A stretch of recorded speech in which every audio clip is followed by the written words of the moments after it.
Tumeze ikese. Ndabona hano mwarahinze mwateye akarange, hateye imbuto iwa. Ubona herukaga kera. Wagiye mu gikari suka rero ibyo ari byo. Hameze hatese mwana. Badata we ntabwo uragerayo. Papa se nta buriya atanigire mwana. Bande nyabije ku muhanda. Yego, mama ni buriya. Basa nk'edufitanye akadiyo. Basi hari ikintu kingenza. Muri minsi urabona ko nanjye nahindutse. Tabi narariretse, inzoga naraziretse. Ubu ndashaka kuzamura umushinga wanteza imbere. Nabonye ko kugira ngo ngutangize mfite ubushobozi buke.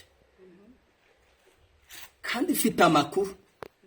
Agenda ate? Numvishe ko mukecuru yagurishije muri minsi ni nawe ubitsa agafaranga. Nimba yaragurishije ranya ngo tugufashe ikirere.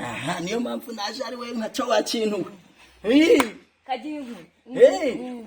Ni ukuvuga ngo kuri diro shaka gutangiza ndaburi 200 200.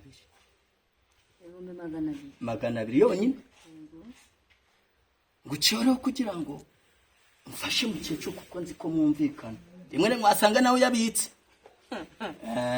Ni mukecuru agwa 200. 200 ayaguye yonyine. Harya ngo ugiye gukora iki? Ndashaka kujya nirangura udukoko nkatujyana Kabutembo. Ubwo nibyo ra? Nibyo nako kuri mwana. Ubwo nibwo kuri se. Ejo bundi ntahamagaye mushuti wawe.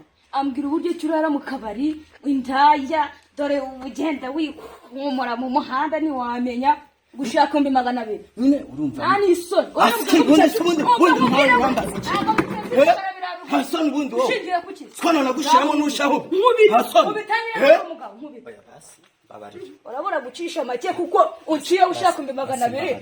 Aho razamura. Basi babarira. Nyine n'uburakari bwawe bumfasha ariko akira urabizi ko ngukunda.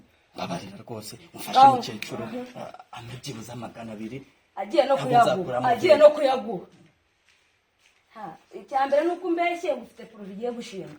Kandi amakuru yawe yose ndayafite. Ntago nakubeshya sita mbabarira nawe. Uranarengereye 200 yose. Hasi ubundi kukikatanyumva ko na mama. Werekera kose mu ngendaho ubundi nukubera icyo utanyumvaho. Ngiye kukika kumva. Uri se wagiye guca kuri mama. Ngende mama wawe. Ikibazo nuko nawe utanyumva. Ubundi sinakumva. Ntabwo nubundi nakumva ajya guca umubita akira nyine ndahari akira. Babarira kabisa ntabwo nabikora urabizi ko nkukunda. Ari igezemo. Ubundi mushi. Kat itateruza.